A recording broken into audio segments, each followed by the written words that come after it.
So hello students, welcome back to my new YouTube video. आज हम बात करेंगे वन कंपोनेंट सल्फर सिस्टम के बारे में। जैसे कि हमने लास्ट क्लास में वन कंपोनेंट वाटर सिस्टम के बारे में बात करी थी, आज हम बात करेंगे सल्फर सिस्टम के बारे में।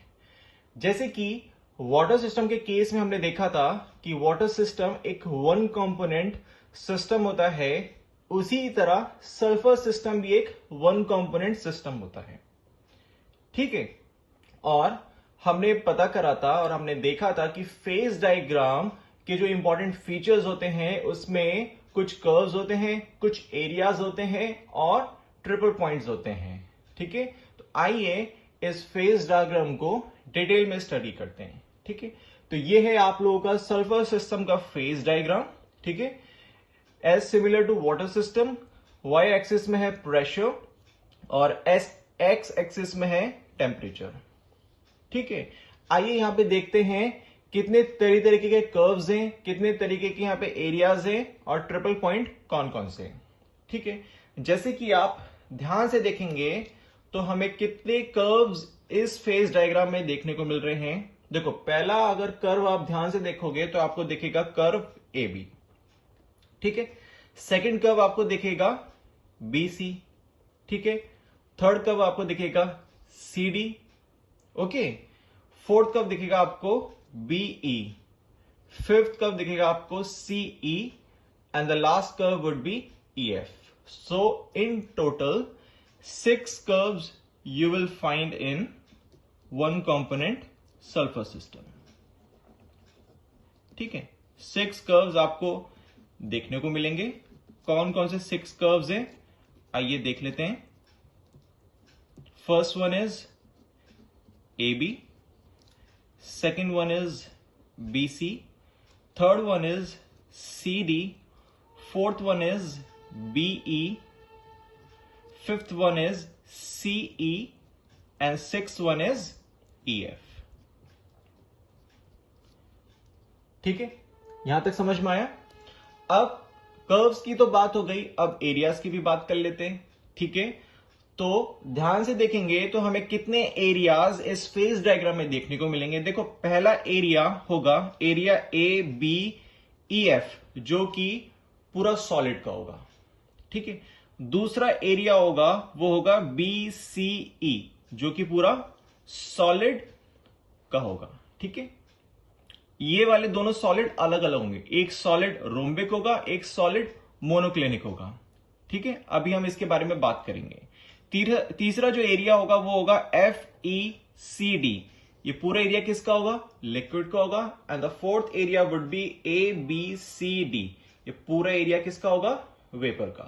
तो इसका मतलब हमें 4 areas one component sulphur system में देखने को मिलते हैं। ठीक है, आइए देख लेते हैं वो एरिया कौन कौन से हैं। First area is A B E F, ये एरिया किसका होगा? सॉलिड रोम्बिक का। Second area would be B C E, ये एरिया किसका होगा? सॉलिड मोनोक्लिनिक का।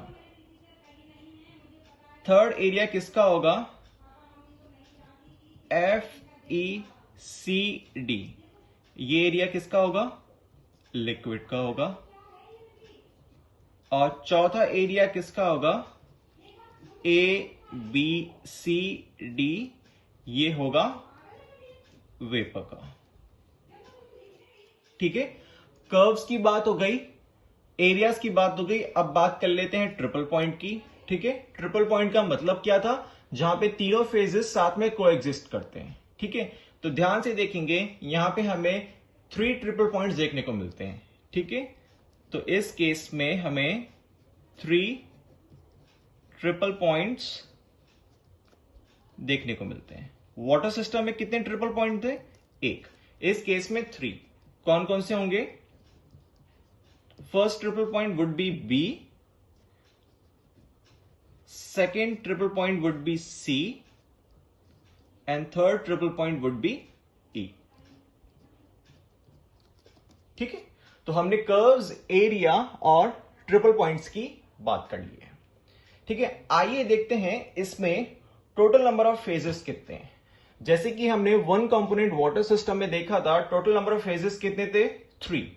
यहां पे टोटल नंबर ऑफ फेजेस कितने होंगे, टोटल फेजेस वुड बी 4। ठीक है, first one is solid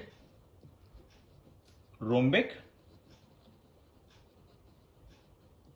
second one is solid monoclinic, third one is liquid, and the fourth one is vapor. ठीक है, solid rhombic and solid monoclinic ये दोनों sulphur के allotropes हैं। ठीक है, इसमें रोम्बिक जो होता है वो रूम टेम्परेचर में स्टेबल होता है, where is monoclinic is not stable at the room temperature. ठीक है, solid rhombic solid monoclinic sulphur के क्या है, एलोट्रॉप्स हैं। रोम्बिक और मोनोक्लिनिक में कौन सा सबसे ज्यादा स्टेबल होता है, रोम्बिक स्टेबल होता है एट रूम टेम्परेचर, और रोम्बिक मोनोक्लिनिक में कब कन्वर्ट होता है, when we heat solid rhombic at temperature 95.6 degree Celsius और अबव। समझ में आया, रोम्बिक मोनोक्लिनिक से कब कन्वर्ट होगा, जब रोम्बिक को हम 95.6 डिग्री सेल्सियस या उससे अबव टेम्परेचर पे हीट करते हैं। ठीक है, यहां तक समझ में आया। वन कंपोनेंट सर्फर सिस्टम में हमने देख लिया एक ही कंपोनेंट होगा। ठीक है, 6 कर्व्स होंगे, 4 एरियाज होंगे, 3 ट्रिपल पॉइंट होंगे, और टोटल नंबर ऑफ फेजेस के बारे में देख लिया। रोम्बिक और मोनोक्लिनिक के बीच के डिफरेंसेस भी देख लिए। तो आइए इस फेज डायग्राम को स्टडी करते हैं। ठीक है, आइए स्टार्ट करते हैं कर्व ए बी से। ओके, मान लीजिए मेरे पास यहां पे कोई एक पॉइंट है। अब इस पॉइंट पे solid rhombic and vapour equilibrium में होंगे, बिल्कुल होंगे। आइए इसको एक पिस्टन डायग्राम से एक्सप्लेन करते हैं। ठीक है, कर्व ए बी पे मैंने कोई पॉइंट लिया था जहां पे सॉलिड रोम्बिक और वेपर इक्विलिब्रियम में होंगे। ठीक है, तो इसका मतलब क्या है, मेरे पास एक सॉलिड होगा जो कि होगा रोम्बिक, और मेरे पास वेपर होगा। ठीक है, रोम्बिक और वेपर दोनों इक्विलिब्रियम में होंगे इस पर्टिकुलर पॉइंट पे। ठीक है, अब इस पॉइंट पे मैंने हीट करना स्टार्ट किया। ठीक है, मैंने हीटिंग स्टार्ट करी, इसका मतलब टेम्परेचर इंक्रीज होगा। इंक्रीज होते हम पॉइंट बी पे आए। अब बी क्या है, ट्रिपल पॉइंट, यानी कि यहां पे मुझे 3 फेजेस देखने को मिलेंगे। इस पॉइंट पे सॉलिड रोम्बिक थोड़ा मोनोक्लिनिक में कन्वर्ट होना स्टार्ट हो गया होगा। तो पॉइंट बी का अगर मैं आप लोग को डायग्राम एक्सप्लेन करूं तो ये बनेगा इस तरीके से। मेरे पास 2 सॉलिड तो होंगे, पर एक सॉलिड रोम्बिक का होगा और एक सॉलिड मोनोक्लिनिक का होगा, और मेरे पास एक वेपर भी होंगे। ठीक है, तभी तो मेरे पास यहां पे 3 फेजेस हुए। ठीक है, इस पॉइंट पे सॉलिड रोम्बिक थोड़ा सॉलिड मोनोक्लिनिक में कन्वर्ट होना स्टार्ट हो गया होगा, और मेरे पास वेपर भी होगा, इसलिए इस पॉइंट को ट्रिपल पॉइंट बोलते हैं। ठीक है, अब इस पॉइंट से आपके पास 2 डायरेक्शन है, या तो आप कर्व बीसी की तरफ मूव कर सकते हो या कर्व बीई की तरफ मूव कर सकते हो। अगर आप कर्व बीसी की तरफ मूव करोगे तो यहां पे आपके पास कौन से 2 फेजेस बचेंगे, बीसी कर्व पे आपके पास सॉलिड रोम्बिक टोटली कन्वर्ट हो चुका होगा, किसमें, सॉलिड मोनोक्लिनिक पे, और साथ में आपको क्या मिलेगा, वेपर मिलेगा, नहीं मिलेगा। देखो बीसी कर्व पे देखो कौन से 2 फेजेस इक्विलिब्रियम में है, सॉलिड मोनोक्लिनिक और वेपर। यानी इसका मतलब क्या हुआ, जो सॉलिड रोम्बिक था वो टोटली कन्वर्ट किस में हो गया, सॉलिड मोनोक्लिनिक में। बिल्कुल ठीक है, अब इस पॉइंट पे हम आगे चले, हीटिंग बढ़ती जा रही है, और इस पर्टिकुलर पॉइंट पे हम पहुंच गए हैं सी पॉइंट, यानी कि ये क्या है, ट्रिपल पॉइंट। ट्रिपल पॉइंट पे क्या होता है, ट्रिपल पॉइंट पे हमेशा 3 फेजेस साथ में को एग्जिस्ट करते हैं, जैसे कि हमें पता ही है। इसका मतलब क्या होगा, इसका मतलब ये होगा कि मेरे पास जो सॉलिड मोनोक्लिनिक था वो थोड़ा लिक्विड में कन्वर्ट होना स्टार्ट हो गया होगा। होगा नहीं होगा? देखो, सॉलिड मोनोक्लिनिक था, साथ में मेरे पास थोड़ा लिक्विड भी होगा और वेपर भी होगा। तो टोटल नंबर ऑफ फेजेस कितने हुए? 3। ठीक है, अब इस पॉइंट से हम आगे बढ़ना स्टार्ट होते हैं। अब इस पॉइंट पे हम आगे बढ़ना स्टार्ट होंगे, जो कि वेपर प्रेशर कर्व है। इसमें 2 फेजेस जो इक्विलिब्रियम होंगे वो लिक्विड और वेपर था। यानी कि इसका मतलब क्या हुआ? जो सॉलिड मोनोक्लिनिक था वो टोटली किस में कन्वर्ट हो गया? वो हो गया लिक्विड में कन्वर्ट। यानी कि अगर सीडी कर्व का मुझे पिस्टन डायग्राम बनाना हो तो मेरे पास सिर्फ लिक्विड होगा और वेपर होगा। समझ में आया? ठीक है, अब देखो कर्व बीई को देखो। बीई को हम क्या बोलते हैं? Transition curve. ट्रांजिशन कर्व क्यों? जब एक सॉलिड दूसरे सॉलिड में कन्वर्ट हो जाता है तो उसको हम बोलते हैं ट्रांजिशन कर्व। क्या ट्रांजिशन कर्व बीई पे सॉलिड रोम्बिक सोनो मोनोक्लिनिक में कन्वर्ट हो रहा है? बिल्कुल हो रहा है। देखो, इस कर्व पे जो 2 फेजेस इक्विलिब्रियम में हैं वो कौन से हैं? Solid rhombic and solid monoclinic. ठीक है, बिल्कुल समझ में आया। अब बीई कर्व पे मान लो मैंने कोई पॉइंट लिया, ये वाला पॉइंट ओ, यानी कि इस पॉइंट पे solid rhombic and solid monoclinic equilibrium में है। ठीक है, solid rhombic completely solid monoclinic कब कन्वर्ट होगा, या solid monoclinic completely solid rhombic में कब कन्वर्ट होगा, ये डिपेंड करेगा प्रेशर और टेम्परेचर पे। ठीक है, मान लीजिए मैंने यहां पे प्रेशर कांस्टेंट रखा है। ठीक है, अब इस पॉइंट पे मैंने प्रेशर इंक्रीज कर दिया तो टोटल सॉलिड रोम्बिक किस में कन्वर्ट हो जाएगा? सॉलिड मोनोक्लिनिक में। इस पॉइंट से प्रेशर कांस्टेंट है, टेम्परेचर कम किया तो सॉलिड मोनोक्लिनिक किस में कन्वर्ट हो जाएगा? सॉलिड रोम्बिक में। अब मान लीजिए इस पॉइंट पे मैंने प्रेशर बढ़ाना इंक्रीज किया। इस पॉइंट पे तो दोनों फेजेस इक्विलिब्रियम में हैं। जैसे ही मैंने प्रेशर बढ़ाया, बताओ मेरे पास कौन सा फेजेस रह गया? मेरे पास रह गया सिर्फ सॉलिड रोम्बिक। यानी कि प्रेशर इंक्रीज किया, सॉलिड मोनोक्लिनिक कंप्लीटली किस में कन्वर्ट हो गया? सॉलिड रोम्बिक में। अब फिर से अगर मुझे ट्रांजिशन पॉइंट पे जाना है, ट्रांजिशन पॉइंट का मतलब जब एक सॉलिड दूसरे सॉलिड में कन्वर्ट होना हो।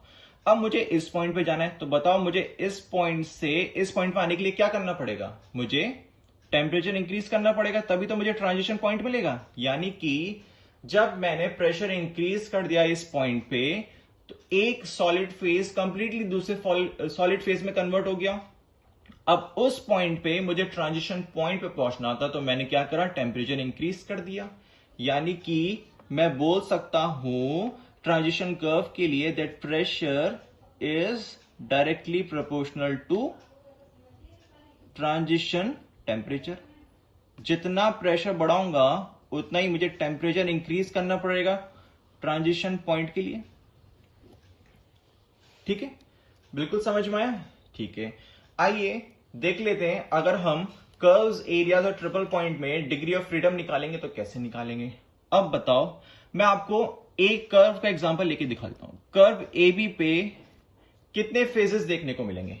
एबी पे देखो मुझे कितने फेजेस देखने को मिल रहे थे? एक सॉलिड रोम्बिक था, वेपर, यानी नंबर ऑफ फेजेस 2। कंपोनेंट कितना था? 1। तो आप डिग्री ऑफ फ्रीडम निकालोगे तो कितना आएगा? F equal to C minus 5 plus 2। Number of component 1, number of phases 2।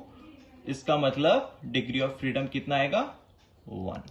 और ये सारे कर्व्स के लिए डिग्री ऑफ फ्रीडम 1 ही आएगा। चाहे तो आप सॉल्व करके देख सकते हैं। एरियाज की बात कर लेते हैं। एरिया फॉर एग्जांपल ABEF, यानी ये टोटल एरिया किसका था? सॉलिड का। यानी मेरे पास फेस कितना था? 1। कंपोनेंट 1 दे रखा है क्योंकि यहां पे ऑलरेडी फिक्स्ड है। डिग्री ऑफ फ्रीडम आप निकालोगे तो आंसर आएगा 2। और ये 2 सारे एरियाज के लिए सेम आएगा। आप चाहे तो निकाल के देख सकते हैं। ट्रिपल पॉइंट में डिग्री ऑफ फ्रीडम निकालोगे तो क्या आएगा बताओ? नंबर ऑफ फेजेस कितने होते हैं ट्रिपल पॉइंट पे? 3। कंपोनेंट कितने होते हैं? 1। और डिग्री ऑफ फ्रीडम निकालोगे तो आएगा कितना? 0। ठीक है, समझ में आया?